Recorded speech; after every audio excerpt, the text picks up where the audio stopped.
귀한 찬양 감사합니다. 하나님께서 기쁘게 받으신 줄로 믿습니다. 요즘 좀 많이 세간에 가끔 이제 이슈도 되고 뉴스에 보도되는 그런 문제가 간혹 있는데요.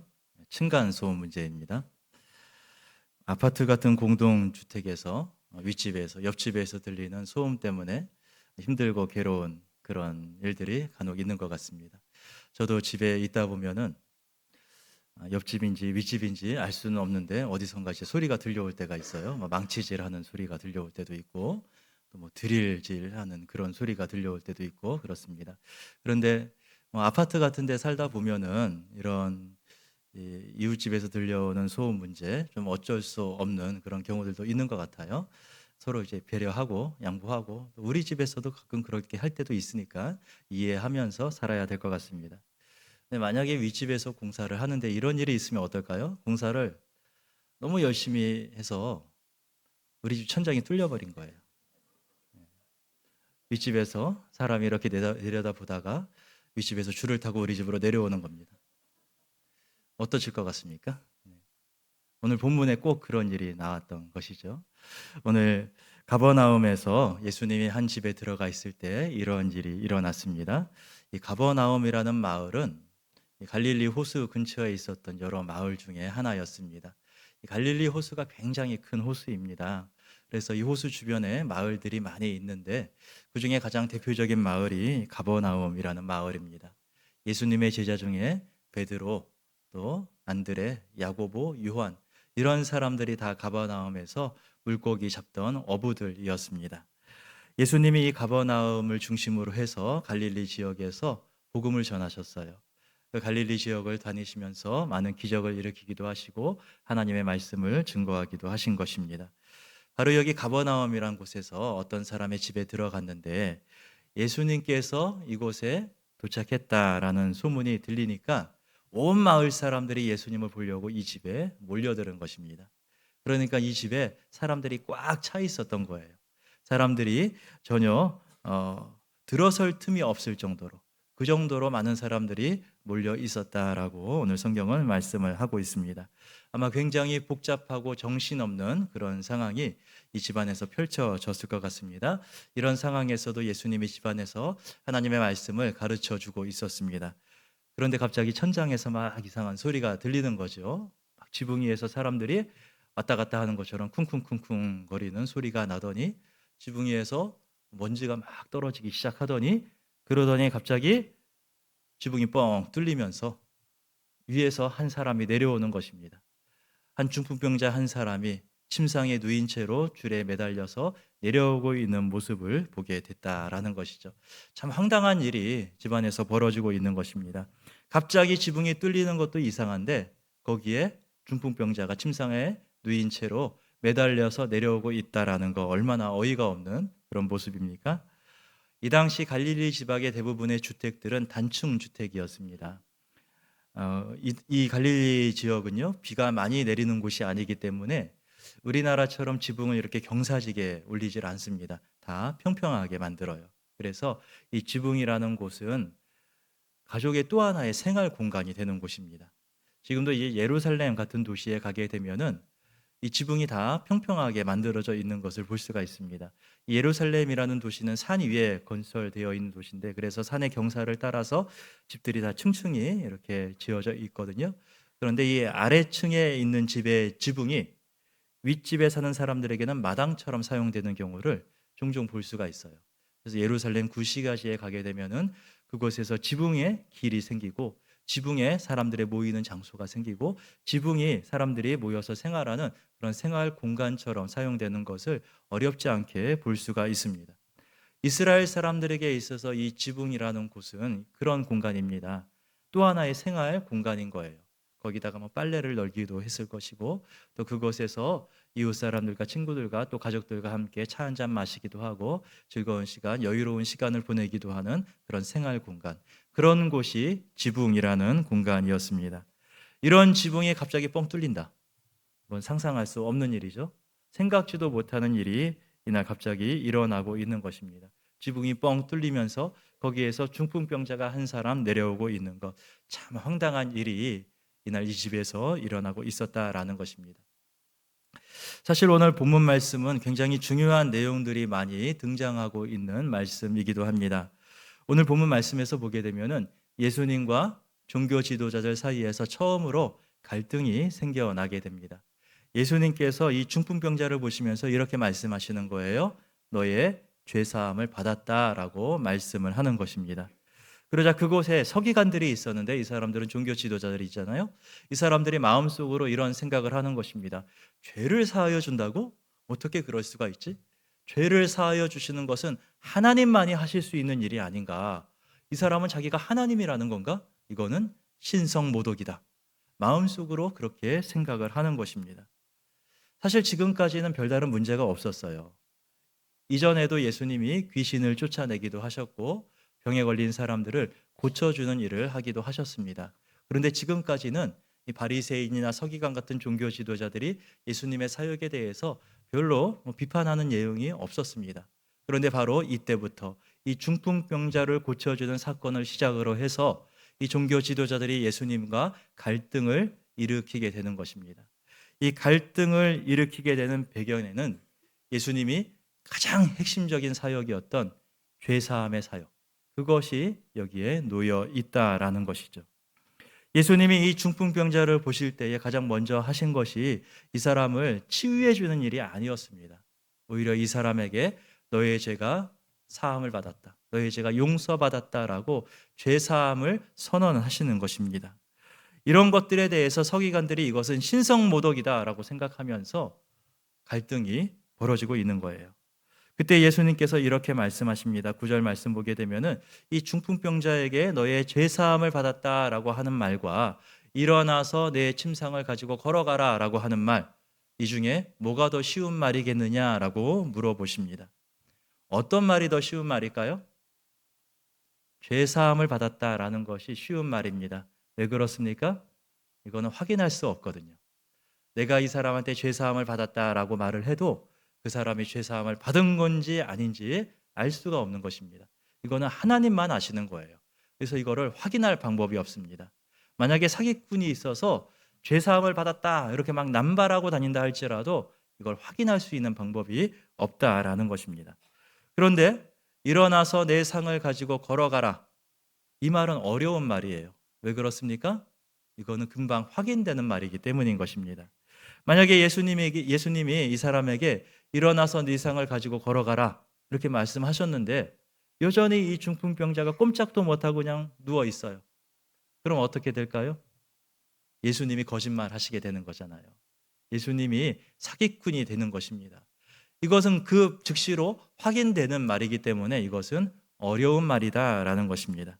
그런데 지금 예수님이 내가 이 쉬운 말을 먼저 했다라고 하시는 거예요. 그러면서 이제 나는 어려운 말도 할 것이다 라는 것입니다. 중풍병자에게 일어나서 내 상을 가지고 걸어가라 이렇게 이야기하게 될 것이고, 그러면은 실제로 그 일이 일어나게 된다, 예수님이 이렇게 말씀하시는 것입니다. 이런 것을 보게 되면은 바로 예수님에게 죄를 사하는 권세가 있다라는 것 너희들도 알 것 아니냐, 예수님은 그 말씀을 하고 있는 것입니다. 이 말씀대로 이제 예수님이 어려운 말도 하십니다. 중풍병자에게 말씀하시는 거예요. 일어나서 내 상을 가지고 집으로 가라라고 말씀을 하셨습니다. 그러자 이 침상에 누워서 꼼짝도 못하고 있었던 이 중풍병자가 벌떡 일어나더니 자기 상을 가지고 밖으로 나가버리는 것입니다. 예수님이 말씀하신 대로 이 중풍병자가 회복되는 일이 일어나게 되는 거예요. 예수님이 하신 말씀, 그것은 실제로 일어나는 일이다라는 것이 확실하게 증명되는 것입니다. 그렇다면 그 앞서서 너의 죄가 사함을 받았다, 이 말씀 또한 어떻게 되는 것입니까? 그 말씀 역시 실제로 이루어진 것이다, 이 말이 되는 것입니다. 일어나서 걸어가라, 이 말이 더 어려운 말인데 그것보다 더 쉬운 말, 너의 죄사함이 받았다 하는 말, 그것은 확실하게 이루어지는 일이다라는 것이죠. 그래서 이 사건은 예수님께서 죄를 사하는 권세가 있다라는 것을 확실하게 보여주는 사건입니다. 무엇보다도 이 사건은 예수님께서 십자가에 대해서 우리에게 알려주시고 있는 말씀이에요. 예수님께서 우리의 죄를 어떻게 사하여 주십니까? 십자가에 못 박혀 죽으심으로써 우리의 죄를 용서하여 주시는 것입니다. 십자가에서 예수님이 우리를 대신해서 모든 죄의 형벌을 다 받으셨던 것입니다. 우리가 치루어야 할 죄의 형벌, 예수님이 십자가에서 우리 대신 다 받으셨어요. 그렇기 때문에 이 예수님의 십자가는 우리의 죄를 용서하시는 십자가인 것이죠. 예수님께서 십자가에서 우리의 죄를 다 용서하시는 믿을 때에 우리 죄가 용서받고 우리가 하나님 백성이 되고 하나님 나라에 들어가게 되는 은혜를 누리게 되는 것입니다. 그래서 예수님께서 이 중풍병자에게 너의 죄 사함을 받았다 이렇게 말씀하신다라는 거, 이것은 이런 의미가 있는 것입니다. 너의 죄를 완전하게 용서하기 위하여서 이제 내가 십자가를 질 것이다. 이 십자가를 믿는 모든 사람들은 다 죄가 용서받고 하나님 백성이 되며 하나님 나라를 유업으로 얻게 될 것이다. 이런 의미가 있다라는 말씀인 거예요. 예수님께서는 이렇게 중풍병자를 고쳐주십니다. 이 기적을 통하여서 십자가를 우리에게 말씀하는 것입니다. 이러한 놀라운 기적이 일어나게 됩니다. 그러자 그 자리에 있던 모든 사람들이 다 하나님께 영광을 돌려드리는 거예요. 야, 우리가 이런 일은 예전에 도무지 본 적이 없다. 이것이 얼마나 놀라운 기적이냐. 죄를 용서해 주시고 우리의 질병을 고쳐주시는 그 하나님의 은혜, 예수님의 능력을 높이고 찬양하고 환호하고 있었던 것입니다. 그런데 이런 상황 속에서 모든 사람들이 기뻐하고 있는데 제가 생각할 때에는 딱 한 사람, 좀 기뻐하기가 애매한 사람 한 명 있었을 것 같습니다. 누구였을까요? 이 집의 집주인이죠. 지붕이 뚫렸잖아요. 야, 이걸 기뻐해야 되나 말아야 되나 애매했을 것 같습니다. 한번 생각해 보세요. 우리 집에 중요한 손님이 오신 거예요. 그래서 이 손님을 맞이해서 손님 접대를 하고 있었습니다. 그런데 갑자기 지붕이 뚫려버린 거죠. 얼마나 어이가 없겠습니까? 손님 보기 얼마나 민망하고 죄송했겠어요. 우리 집 지붕을 뚫고 중풍병자를 달아내리고 이런 일이 일어나고 있을 때 여러분 같으면 어떻게 하시겠습니까? 근데 오늘 성경 말씀에 보게 되면은 이 집의 주인에 대해서는 아무런 이야기가 없습니다. 이 집 주인이 누구인지, 그가 어떤 일을 했는지 아무런 이야기가 없는 거예요. 정확하게 알기는 어렵겠지만 이 집이 가난한 사람의 작은 집은 아니었을 것 같습니다. 왜냐하면 예수님과 예수님의 제자 12명이 다 같이 들어와 있었고 또 마을 사람들이 다 모여서 들어와 있을 정도로 이 집은 어느 정도 좀 규모가 있는 그런 집이었을 것 같아요. 그렇다면 아마 이 집 주인은 이 갈릴리 호수에서 물고기 잡는 일을 하면서 이 어업으로 어느 정도 좀 성공을 거둔 이 가버나움의 유지 정도 되는 사람, 그런 사람이 이 집의 집주인이 아니었을까 싶은 거예요. 실제로 최근에 고고학적인 연구를 보게 되면은 이 예수님 당시에 어부들이 살았던 집터도 발굴이 되고 있고요. 갈릴리 호수에서 2000년 전에 물고기 잡던 사람들의 배도 발굴이 돼서 연구를 하고 있습니다. 근데 그런 것을 보게 되면은 이 갈릴리 호수에서 물고기 잡던 어부들이 그렇게 가난한 사람들만은 아니었다라는 것입니다. 집이 생각보다 꽤 넓었다라는 거예요. 집도 넓고 나름대로 배도 있고 그런 것들을 보게 됐을 때에 아마 이 당시 어부들은 어느 정도 경제력이 있는 사람들이었을 것이다. 최근의 연구들은 그렇게 생각을 하고 있습니다. 그렇다면 지금 예수님이 들어가 계신 이 집, 가난한 사람의 오두막 같은 그런 조그만 집은 아니었을 것 같습니다. 부잣집이다 그렇게 말하기는 조금 어렵겠지만 그래도 뭐 어느 정도 많은 손님들 와서 머물 수도 있고 꽤 편안하게 지낼 수 있을 만한 그런 꽤 괜찮은 집, 그런 집이 바로 이 집이었을 것 같아요. 그렇다면 이 중풍병자들이 이 지붕을 뚫는 거, 이거는 그냥 뭐 초가집을 들쳐내는 것처럼 간단한 일 아니었을 거예요. 이 사람들은 지붕 위에 올라가서 망치를 내려쳤던지 아니면 뭐 곡괭이로 내리쳤던지 그렇게 뭔가 공사를 하면서 지붕을 깨트리고 중풍병자를 내려놓았다라는 것입니다. 오늘 본문 말씀에서 가장 이해되지 않는 부분이 이 부분인 것 같습니다. 이렇게 지붕 위에서 큰 공사가 이루어지고 있는데 왜 집주인이 이걸 뜯어말리지 않았을까라는 거예요. 여러분들도 그렇게 하시겠습니까? 누군가 와서 우리 집 위에서 지붕을 뚫고 있는데 그냥 내버려 두시겠어요? 저 같으면 당장 쫓아 올라갔을 것 같습니다. 그리고 이게 뭐 하는 짓이냐고, 왜 남의 집 위에서 이런 짓 하고 있냐고 쫓아냈을 것 같아요. 그런데 놀랍게도 오늘 성경 말씀은 이 집주인에 대해서 아무런 이야기도 하지 않는다라는 것입니다. 이 말은요, 이 사람은 지붕 위에서 사람들이 지붕을 뚫고 있을 때 그냥 내버려뒀다라는 거예요. 집주인이 그것을 말리지도 않고 지붕을 뚫고 내려올 수 있도록 허용해 주었다라는 것입니다. 만약 여기에서 집주인이 지붕을 뚫는 것을 뜯어 말렸다라면 어떤 일이 일어났을까요? 아마 이 사람 자기 집 지켜냈겠죠. 집이 얼마나 소중했겠습니까? 자기가 평생 땀 흘려서 일한 그 대가가 이 집 아니었겠습니까? 자기의 땀과 노력이 고스란히 들어가 있었을 그런 집이었을 것입니다. 아마 이 지붕 뚫지 못하도록 막아섰다라면은 이 집 그대로 집을 지켜낼 수가 있었을 것입니다. 자기 가족들의 생활도 평안하고 안전했을 것이고, 나중에 뭐 지붕 뚫린 거 다시 막으려고 보수공사 같은 거 하지 않아도 됐었겠지요. 하지만 만약 그랬다면 오늘 성경 말씀에 일어나는 기적은 일어나지 않았을 것입니다. 예수님이 중풍병자를 고쳐주지도 못하셨을 것이고, 예수님께서 죄를 사하는 권세가 있다라는 사실 역시 드러나지 않았을 것입니다. 아무 일도 없이 그냥 하루가 지나갔을 거예요. 그런데 이 집주인은 그냥 이 지붕을 뚫도록 내버려 둔 것입니다. 이 사람들이 지붕을 뚫고 중풍병자를 예수님께 달아내릴 수 있도록 그냥 허용해 주었다라는 것이죠. 바로 그랬을 때 이 집주인은 기적을 경험하는 것입니다. 자기가 있었던 이 집이 예수님의 능력과 예수님의 은혜가 드러나는 기적의 현장이 되는 것을 경험하게 되는 것입니다. 이 사람의 집에서 중풍병자가 치유함을 얻게 되었어요. 이 사람의 집에서 예수님이 죄를 사하는 권세가 있다라는 것이 드러나게 되는 것입니다. 그러면서 예수님께서 우리의 모든 죄를 용서하기 위해 십자가 지시게 될 것이다. 그 사실이 선포되고 있다라는 것입니다. 바로 자기의 집이 하나님의 영광이 드러나고 하나님의 능력이 나타나는 은혜의 통로, 축복의 통로로 변화되는 기적과 같은 역사가 일어나고 있다라는 것입니다. 사랑하는 성도 여러분, 오늘 우리는 하나님께서 우리의 삶 가운데 찾아와 주시기를 기다립니다. 우리 그렇게 기도하지 않습니까? 하나님, 내게 와 주십시오. 내게 임재해 주십시오. 내게 찾아와서 나와 함께하여 주십시오.